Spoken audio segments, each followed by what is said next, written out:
Thank you all for tuning in and joining us here for another vibrant episode of Triumphant Trauma Tales.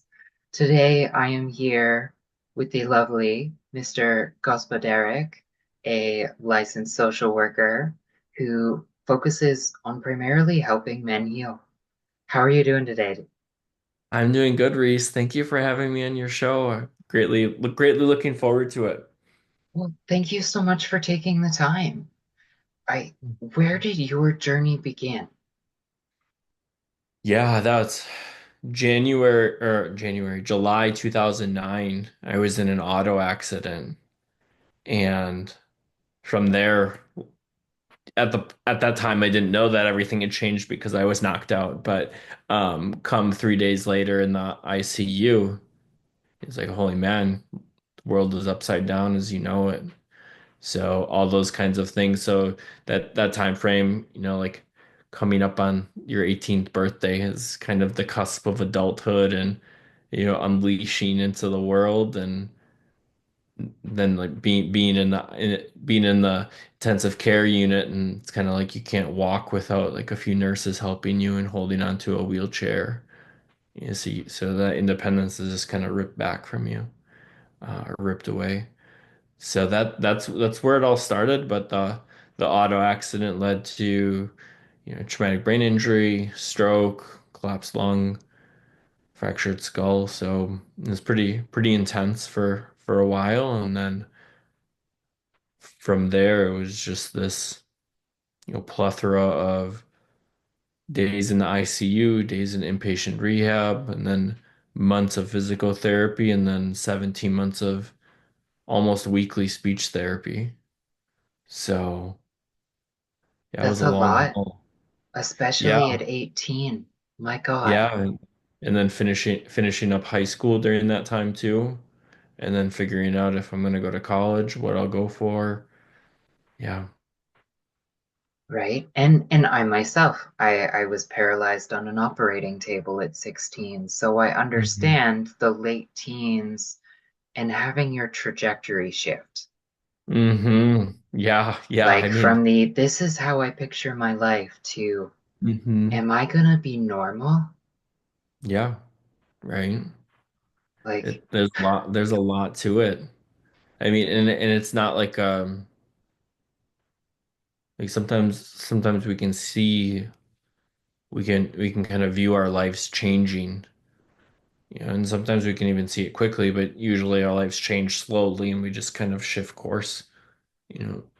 It, but then in some of these instances, right, maybe even yours, it was just like, no, split a few seconds and your life's on a whole different path with or without your permission. well, exactly. And Mm-hmm. looking back on it now, I'm incredibly thankful Mm-hmm. because it meant at a younger age, I turned around and dedicated my life to helping other people Mm-hmm. and focusing on less superficial things because I was no longer status quo. Mm-hmm. I didn't matter to anyone around me because instead of being epileptic, I was now visibly disabled. Mm-hmm. And that changes a person's self-esteem when Yeah. yes, epilepsy itself was a disability. But Mm-hmm. other than when I was doing the funky chicken on the floor, I felt like a normal kid. Mm-hmm. Mm-hmm. And for me, it was huge to the self-confidence, and it was miraculous that over several years I recovered 99%. Mm. That's huge. That's huge. Yeah. I mean, some of those pieces, right? Like you lose social connections with others.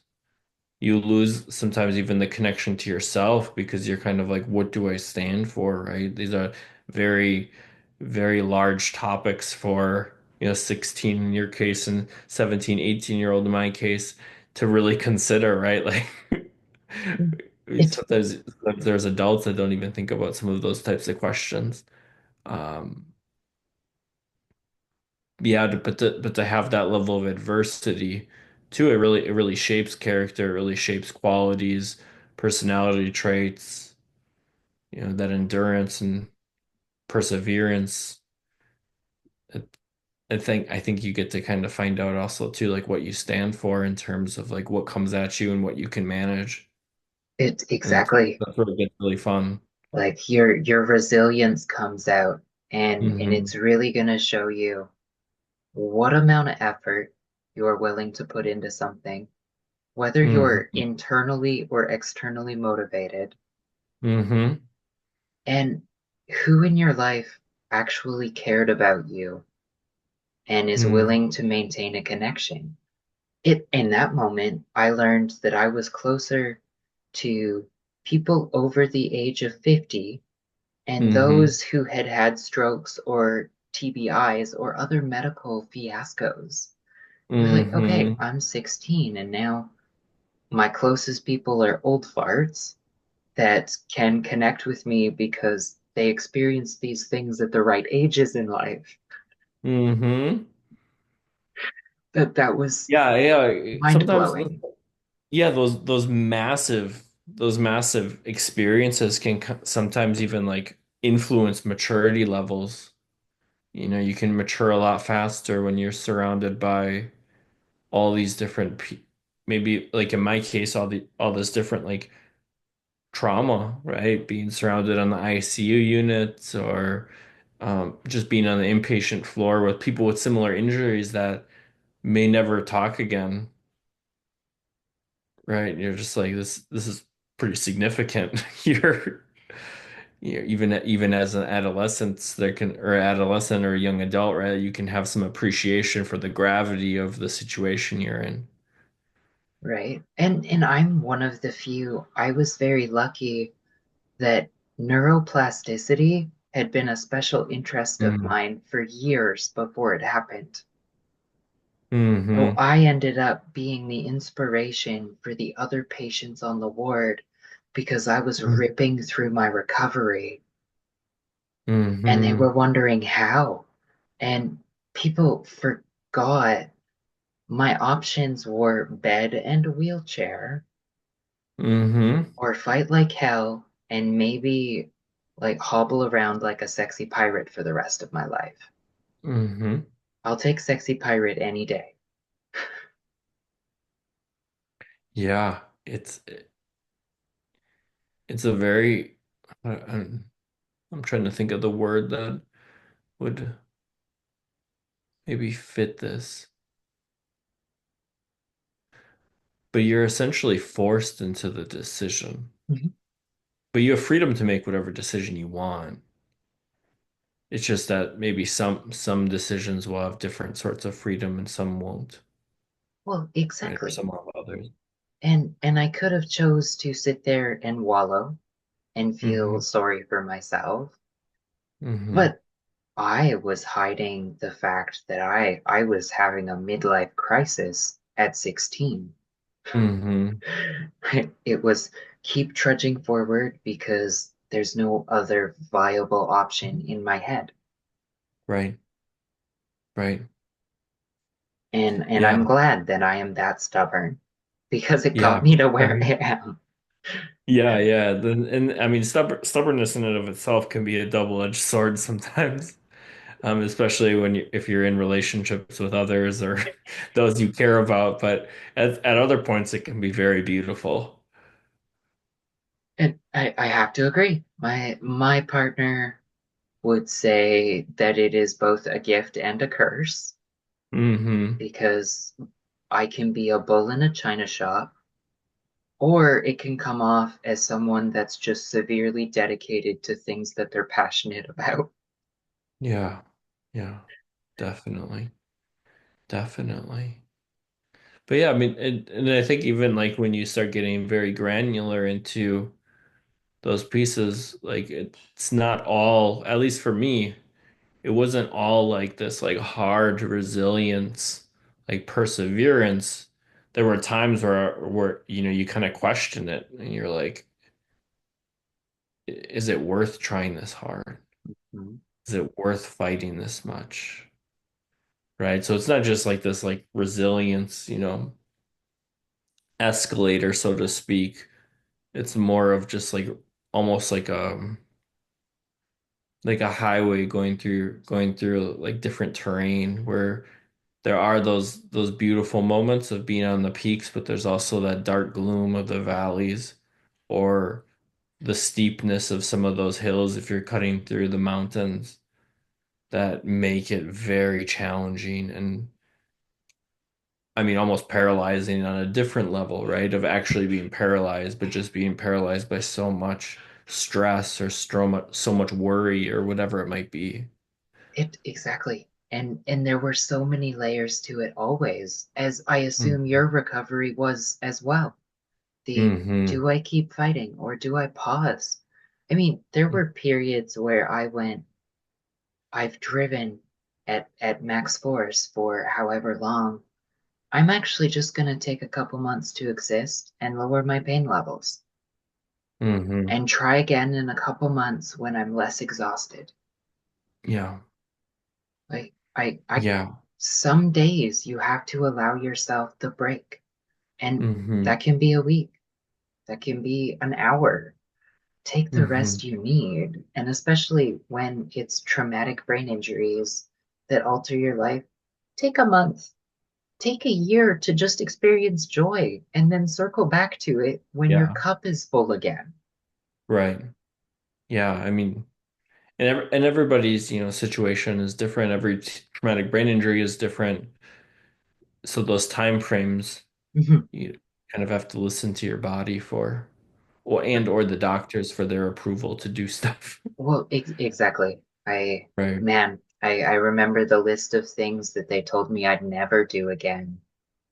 Mm-hmm. And I tried to flip them off with both hands, but I was only successful with one. Mm-hmm. I was like, Mm-hmm. no, you give me enough time and I will get there, Yeah. but only because I am a very bull-headed cow sometimes.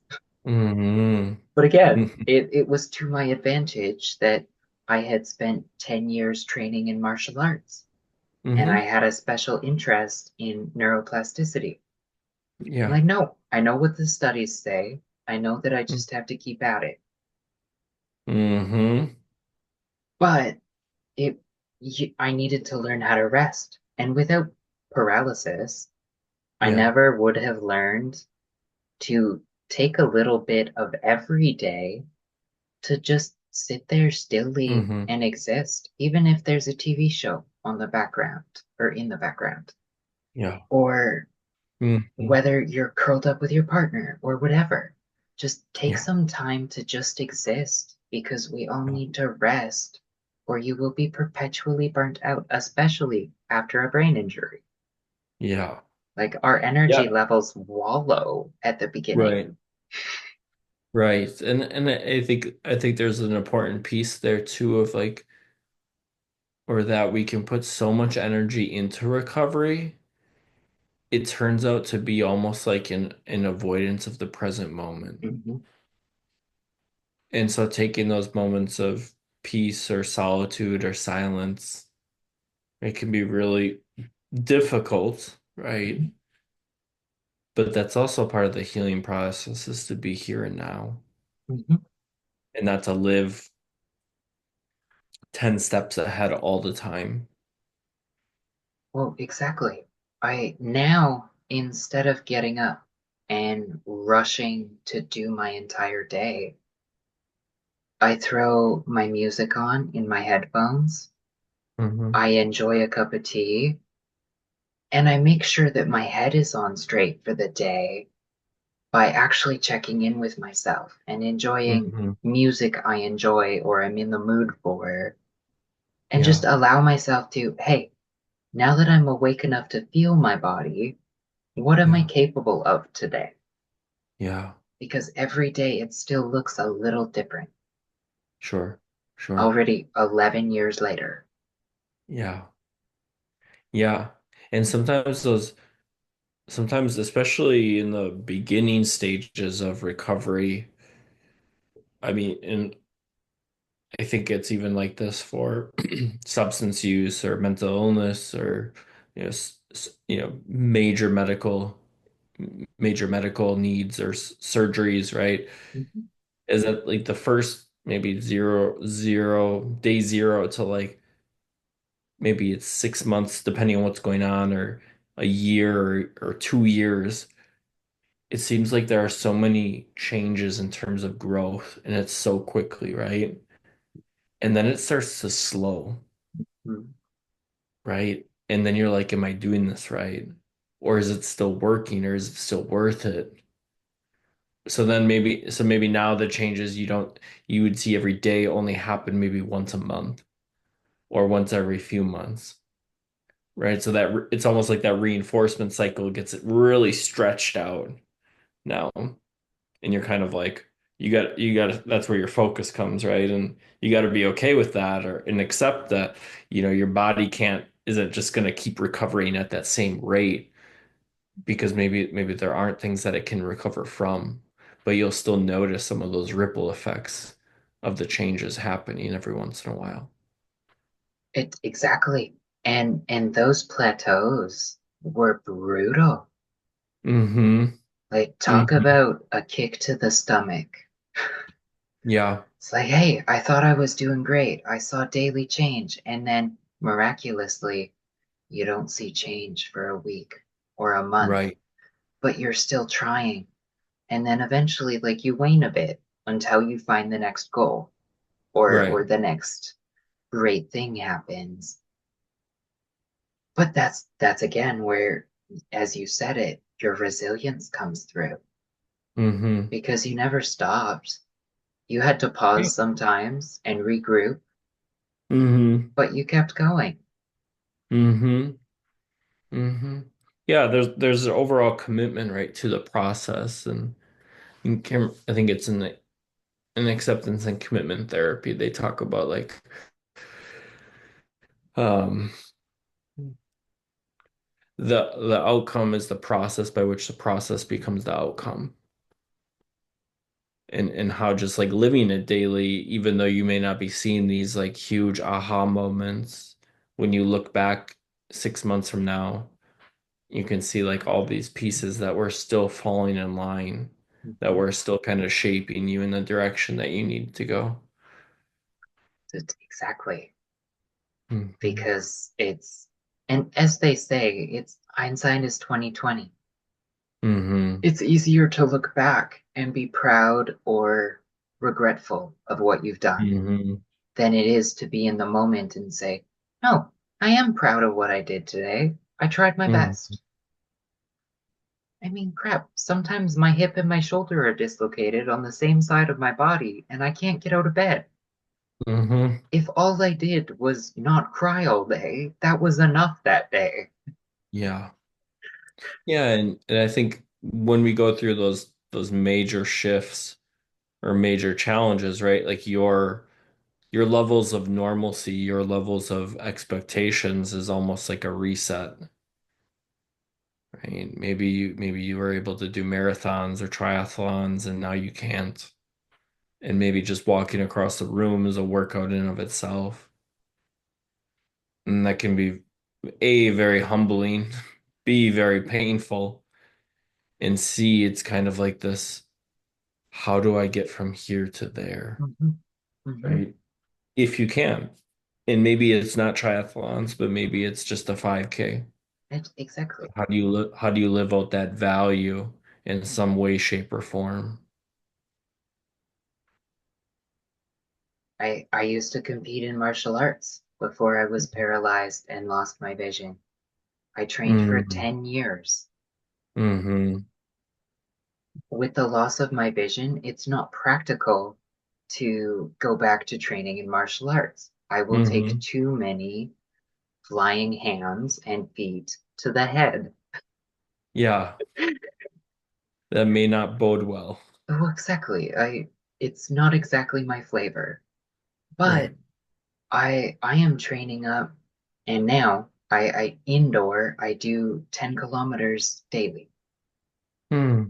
In the coming years, I would like to start actually running 5 and 10 kilometer races Nice. because it's yeah, it's not the art of sparring, but it's still getting out there and doing something that I still love.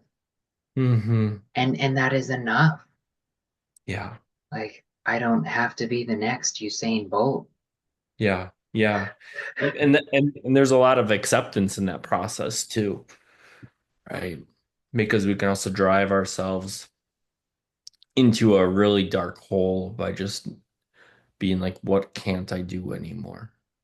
right? And oh, I lived in that one for a couple of years, Yeah. but Yeah. mostly because my Mm, family would wake up every day and I would come upstairs and then they'd tell me all the things I was incapable of today. yeah. And they wonder why that was so internalized by the time I was 18 and heading off Hmm. into the world on my own. Hmm. It's like, no, you guys accidentally broke me, but I recovered. Hmm. Yeah, I Like, mean, your support system and like the programming that you receive is huge. right? And that goes for everybody, not Hmm. just TBI survivors, Sure. but we all hear the inner critic of everyone around us.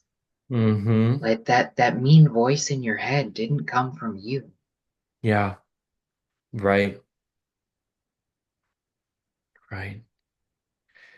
And again, that has a lot of acceptance and a lot to process and integrate on where that voice comes from, who it comes from, and then what are you going to do with that? Right? You can live with it, you can keep it in the back pocket.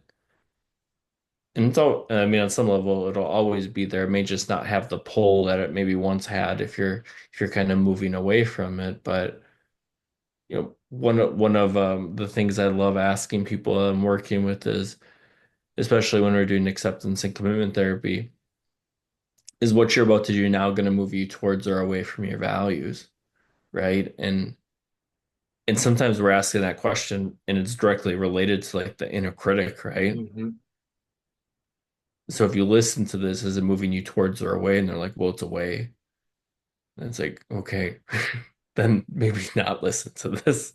It's not that easy just to say not listen to it, but there's more work that has to be done on it to not listen. But but to mm, give it a point and realize that that's something that you can work on, even just acknowledging it, that's going to sit with you for the next hmm, coming weeks.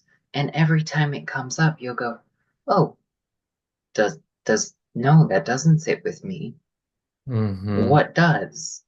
And then you right. start to lean into what does, and you Hmm. begin to see all those beautiful glimmer moments and miracles within yourself when Yeah. you get to that acceptance and Yeah. forgiveness. Yeah, and that's how you start switching that internal critic, right? Is when you start seeing the achievement or the progress, and then your self-esteem starts coming in. Your confidence, your worth really starts to flourish, right? And then you're finding those value steps to take, which is incredibly, incredibly massive in somebody's lives. Right? And especially given your work with men, to see a Hmm. man's confidence come back to a healthy Hmm. place where he's not just feeling beaten up by the world, Hmm. that is a Yeah, beautiful thing. yeah. And to see him, I mean, I'm honored to work with everyone that I work with, but to be able to see a person's confidence, but a man's confidence come back and to also know that they can have confidence without being angry Mhm. or full of aggression, right? Is just incredible. And it's beautiful to witness.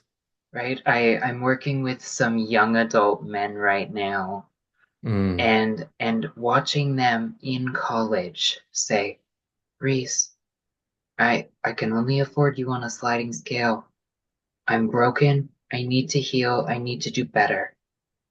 And hmm. like, honey, if you're ready to do the work, name your number. Hmm. Right, Like, come right. on. I'm like, let's do it because Hmm. we're getting to a stage where even young adult men are owning, no, I don't want to repeat the patterns of my family. Yeah, right. Like, I want to be a good man. I don't want to end up me tooing somebody. Right, right. Well, and I mean, the Me Too, yeah, that's a part of it, or even just knowing like that they were hurt in the past some Yeah. way, be it infidelity or betrayal or, Or, physical or sexual abuse, right? And just being like, I need to heal from this for when I have children. yeah. And it's like, holy man, like it's a lot of wisdom in what you're saying right there as a young adult. It exactly. And it always makes me cry. And they're like, why? Mhm. Why? And I'm like, because you're being so vulnerable and so mature. You're Mm. showing up before your prefrontal cortex is even fully developed. And you're Hmm. saying, I need to fix this before it's harder to fix. Hmm. Definitely. And Definitely. Before I hurt more people or hurt myself more. it exactly. Yeah. What is a word of advice you would give to either your younger self or anyone that is like on the edge of starting their healing journey? Yeah, so this is definitely for those on the edge. Um, Most people will have some form of adversity in their life, be it, medical or accidental, or maybe it's losing a loved one or something at an Mhm. unexpected time, right? Like this world is unpredictable and it's more than likely something will happen. So when that adversity comes, right, we have that choice to figure out, is that adversity going to define our lives, or are we going to use that as a stepping stone to move into our values, move into our passions, or uncover our passions, right? We may not even know something is there until something like a tragedy strikes. So just kind of noticing that choice point that does come up when adversity shows up, because it can be a big catalyst. It can also be self-defining too, but we get to make the value of it. I love that Hmm. because it honors both sides in that Hmm. you do have the choice Of and course. you're even allowed to spin out for a while if you need Yeah. to. But Yeah. then It can be when you're sad. ready, come back Hmm. Hmm. because like Definitely. everybody matters and no matter what you're going through, you can heal and you will. Hmm. Where can our Yeah. listeners connect with you? So they can check out my website, revitalizementalhealth.com, um, Facebook, Instagram, TikTok too. Yeah, TikTok is on there. Not that active on social media, but definitely have the profiles, but it's all like Revitalize Mental Health. So searching anything like that, LinkedIn. Um, but yeah, and then so how it works, because you're in Canada, so but Mhm. like for licensure and practice, so if listeners are listening, I'm licensed in Wisconsin and in Colorado. So if you're living in one of those states, I can work with you, but unfortunately, if not, I can't as a therapist. So And I'm also very glad that you added that because I was about to ask. I'm like, perfect. no, where are you licensed? I know that this is super finicky in the States. Yeah, yeah, definitely. And that's where I'm more lucky leaving the front lines to work as a coach. Where it's like, Hmm. yes, I still follow all of my guidelines. I just have more freedom of who I can work with. Right. Definitely. Right. Definitely. But thank you so much for this truly heartfelt conversation that I think even I needed today. Oh, perfect. Yeah, it was beautiful to connect with you, and I hope that your listeners find value in the topics we've covered in this podcast. So, Oh, they will. thank you. Yeah.